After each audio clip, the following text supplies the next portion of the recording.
Hey you, how did you get in here? Well, while you're here, let me tell you about brushless tools versus air tools. Now, there's a ton of videos on the internet talking about, oh, brushless tools are awesome because blah blah blah. And there's a ton of videos that say, well, air tools are awesome because blah blah blah. And today, we're going to cut through all the blah blah blah and see which one actually drills holes better. This one or this one. Come along for the ride.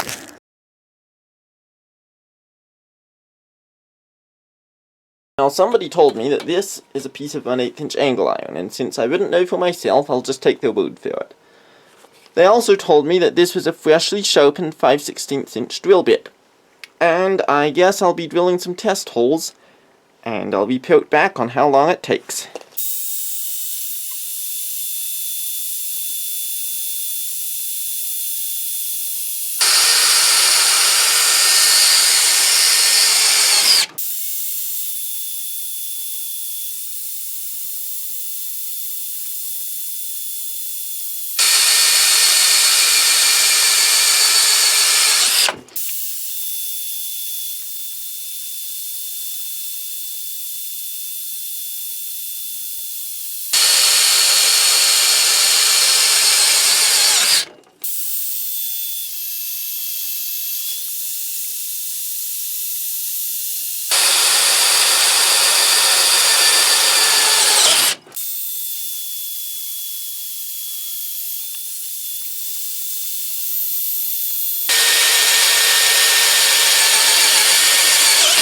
Here's the air drill, and I'm going to set it to 500 revolutions per minute, just like the Makita.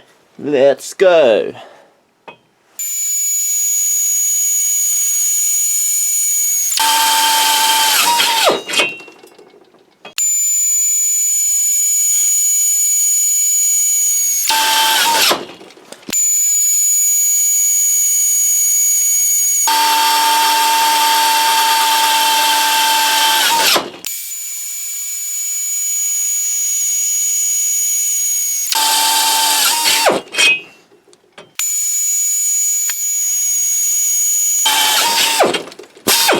As we saw, this air drill highly outperformed this brushless drill, which you would kind of expect since this is a $2,000 aircraft mechanics drill and this is a $100 homeowner's drill.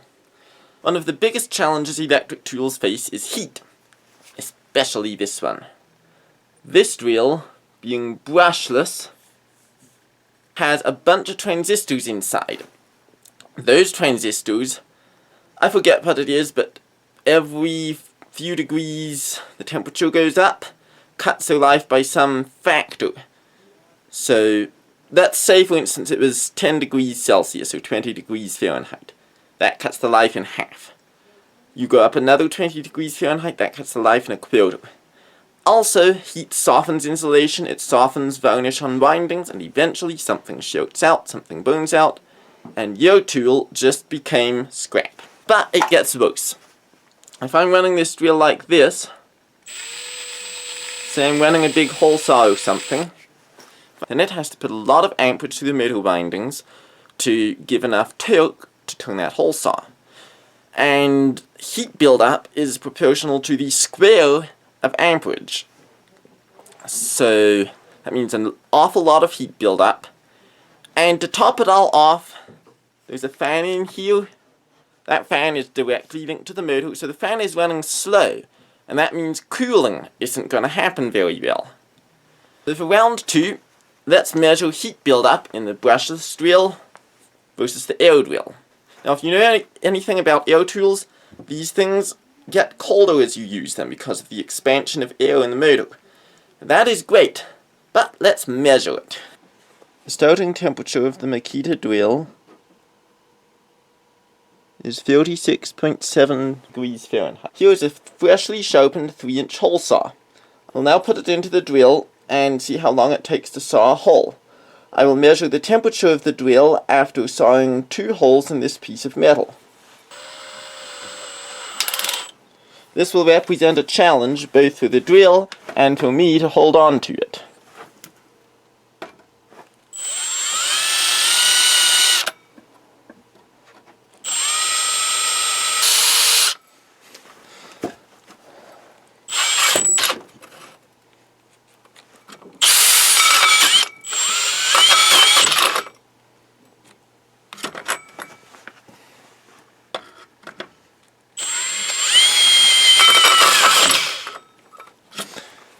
drill cannot even do it. For comparison, here is the old drill. We'll start at 550 revolutions per minute to drill the pilot hole, and then turn it down to 150 for the hole sawing.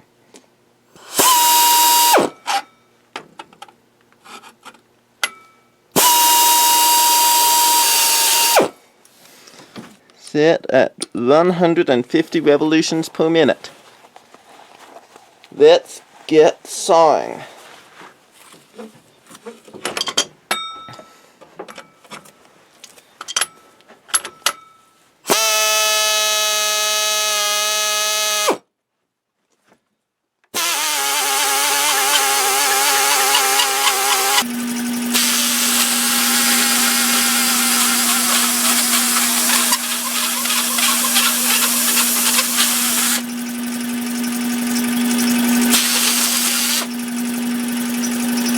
Makita is equipped with a freshly sharpened 1.5 inch bimetal hole saw.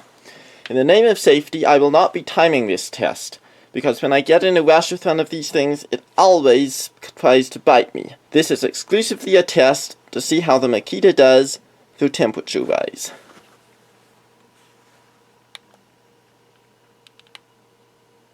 Starting out at 57.5 degrees. I will drill 2 holes running at slow speed with the hole saw and then measure at the end.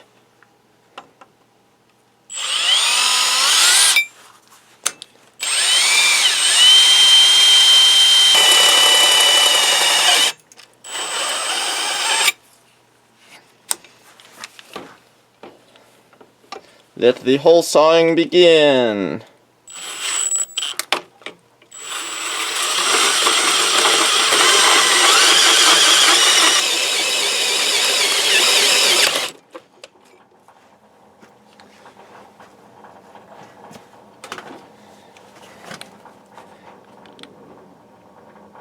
After one hole, the temperature has risen to 60.8 degrees.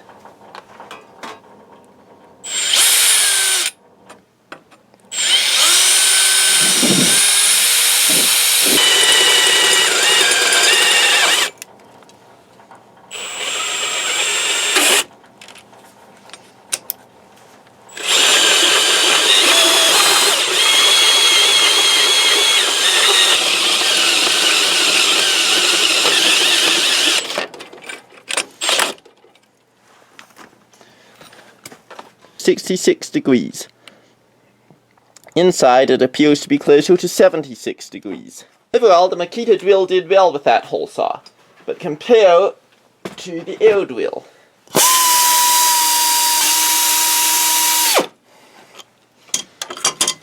For fairness, I am not going to use my side handle, since the Makita does not have a side handle either.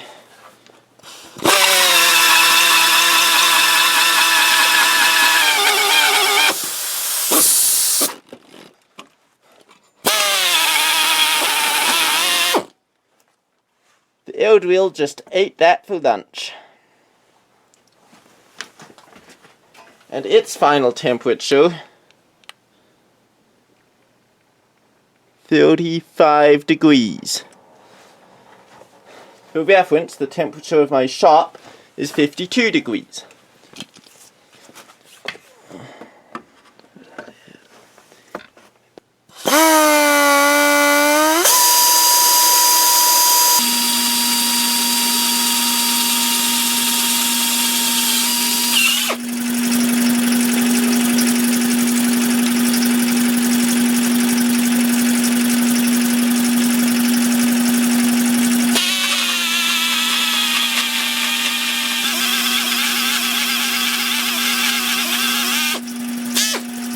So what did we learn?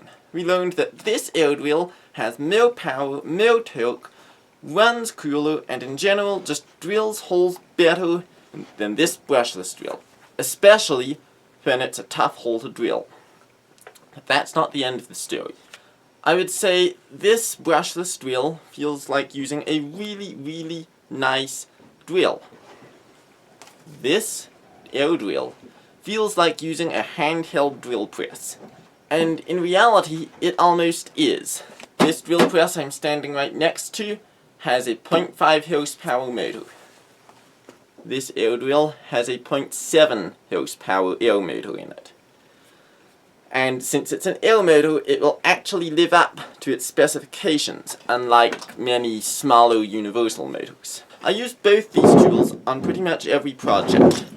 I like this for general light-duty drilling, and I mean light-duty in the sense of the small jobs that happen to everybody. And this drill can come in and bail it out when the going gets tough, and it almost always gets tough. I've never once been sorry I spent the $170 for this thing used. And to be fair, I've never been sorry I bought this either. There are different tools for different jobs. But this is definitely not obsolete. So what we really learned today is that when a headline asks a question, the answer is no. The answer is no. Air tools are not obsolete, and they're not going to be obsolete. That's about it for the video. Leave a comment down there.